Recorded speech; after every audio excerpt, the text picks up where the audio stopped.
The 15 Decisive Battles of History is a work by Sir Edward Shepherd Creasy. Written in 1851, it looks at Creasy's picks for the most important battles in human history that have shaped the world.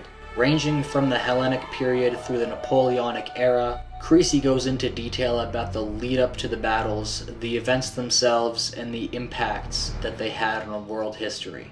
I personally love military history, and this book is a personal favorite of mine, despite its problems and limitations, which I'll get into later. This video is the start of a series that will look at Creasy's 15 battles, from Marathon to Waterloo, as well as Creasy himself, the limitations and accuracy of the list, as well as derivative works by other authors that try to update or alter the list. But before we delve into the battles, let's take a look at the man behind the work. Sir Edward Shepherd Creasy isn't a very well-known figure, and as a result there isn't much interesting information about his life. He was born in Kent, England in 1812, to a father who was a land agent and a mother of unknown status or occupation. For education, he first went to Eton College, where he won the Newcastle Scholarship in 1831. The Newcastle Scholarship is awarded to the student with the best performance in a series of written exams, showing that Creasy was proficient at writing even at an earlier age. He also went to King's College at Cambridge, where he excelled and eventually became an assistant judge at the Westminster Court. By age 28, he was teaching history at the University of London and continued to do so for the next 20 years. During this time, he wrote various books, including the 15 Decisive Battles of History, which he wrote in 1851 at age 39.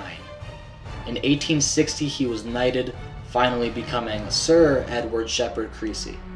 Moving to Sri Lanka, he became the Chief Justice of Ceylon and remained so for 15 years before returning to England for health reasons.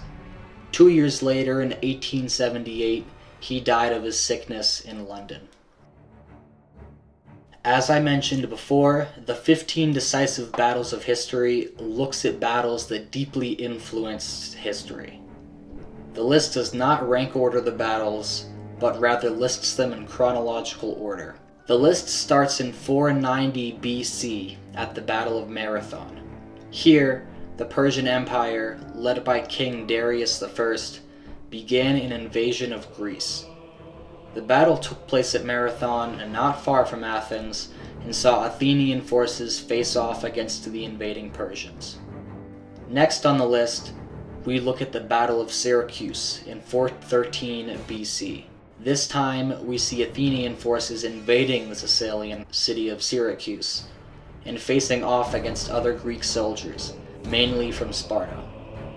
From here, the list moves to the Near East for the Battle of Gaugamela in 331 BC. Here, Alexander the Great led his Macedonian Empire against the Persian Empire for a battle that would decide the fate of the Middle East for centuries to come.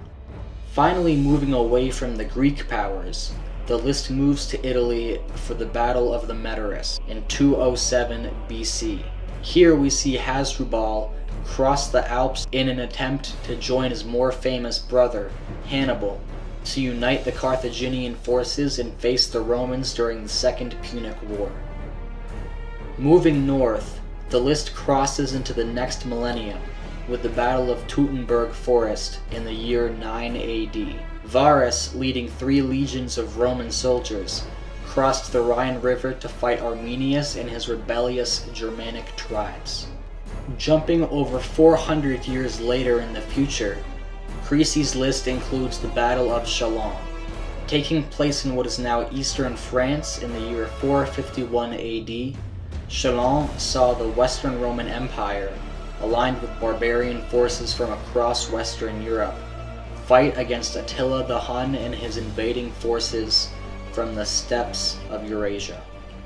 Almost 300 years later, Creasy's next entry determined the fate of Europe at the Battle of Tours. Taking place in the year 732 AD, Muslim forces of the Umayyad Caliphate advanced into modern France, where they faced off against the Christianized Franks and their leader, Charles Martel. Creasy's 8th entry on the list leaves the Eurasian continent and moves to England for the Battle of Hastings in 1066 AD. After a succession dispute from the crown, William the Conqueror led his Norman forces against King Harold for a battle to decide the future of England and its people. Back to France, the list then looks at the Siege of Orleans in 1429 AD. The famous Joan of Arc, backed by her French compatriots, battled English forces for the city of Orleans during the 100 Years' War. The list of 15 also includes a single naval battle. In 1588, angered by England's support of the Low Countries during a civil war, King Philip II of Spain sent a Spanish armada to deal with them. England, in turn, fought the Armada in a legendary naval battle, which determined the dominant empire of the world while marking the downfall of the other. The Battle of Blenheim in 1704 also determined the fate of empires. During the War of Spanish Succession, Louis XIV, King of France, tried to expand his influence over Europe. In response, England, allied with the Holy Roman Empire and other Central European powers, clashed with his armies in what is modern-day Bavaria. Just 5 years later, another battle would decide the dominant powers, but this time in Eastern Europe. In 1709, the Russian forces did battle with invading Swedish armies in what is now Ukraine, and determined the powerhouse of the region for centuries to come. Moving across the pond, the list looks at a battle during the American Revolution. Taking place in 1777, American forces, led by Horatio Gates and Benedict Arnold, fought John Burgoyne and the English Redcoats at the Battle of Saratoga. In the eyes of Creasy, this battle sealed the fate of the war and the world as a whole. The American Revolution isn't the only revolution to be included on this list, however.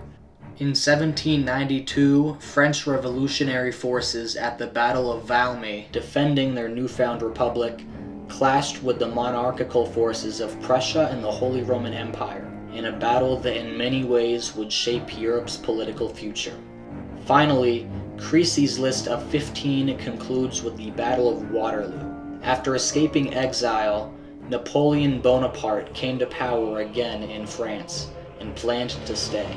The rest of Europe did not like this, and in 1815 Napoleon fought the forces of England, Prussia, and other smaller regional powers. Taking place in what is today Belgium, the battle concludes Creasy's list. In 1899, Creasy's book was released with 4 extra battles since the original publication, and again in 1908 with an additional 5 entries. In 1964, American author Joseph Mitchell made his own edition, adding his own 5 candidates to expand Creasy's list. Some other authors have written works proposing battles for the list, including the Battle of San Jacinto and the Battle of Warsaw. In short, many people have tried to modify and expand on the list without considering the other changes or propositions. One book, for example, proposes an 18th battle to the list, but it is not clear what the 16th and 17th battles would be. At the same time, another author proposed a battle as a 16th entry. Both of these, of course, ignore the official expansions of Creasy's work in 1899 and 1908, as well as the expansion in 1964. There is no continuity between the expansions, and on top of that, there are lots of other historians who have made their own lists independent of Creasy. Still, the proposals are interesting to look at, and comparing the reasons for each entry is a good insight as well. As you may have noticed, this main list of 15 has some big problems to it. Perhaps the biggest one is that it is constrained by its moment in time. The book was made in 1851, and as a result came too early for some of the most important events in military history. Therefore, events such as German and Italian unifications, industrialization of war in Europe and Asia, and both of the world wars are not included. Further, the list is very Eurocentric. Every battle on the list involves European actors, and parts of the world like Japan, China, and India are completely left out. To be fair, this book was written in an era where this sentiment was common, and Creasy, despite being English, actually acknowledges that England is not the most important European country historically. Still, the sentiment and moment in time of the work make it woefully incomplete, which is partly why the derivative works are worth studying. But despite all that, I still love this book. For a 19th century work, it is surprisingly easy and fun to read, and for all its flaws, Creasy still makes very good arguments and has some of the best words regarding military history that I have ever read. The way he determines which battles are most important is also insightful, and can be used as a starting point for developing other rank order lists in history. This was one of the first blueprints of the top 10s videos that are so popular today, and understanding Creasy's methods of determining what is more important and what isn't is an art unto itself that is yet to be perfected. But by looking at what the man has to say, we may come closer to that perfection. The next 15 episodes in this series will cover the battles in Creasy's original list. Tune in next time as I take a look at the Battle of Marathon, the first entry on Creasy's list. I will be looking at everything from the lead up to the battle, the leaders and groups involved, the weapons and tactics used, and of course the events of the battle itself, and Creasy's own perspective on the battle and its impact.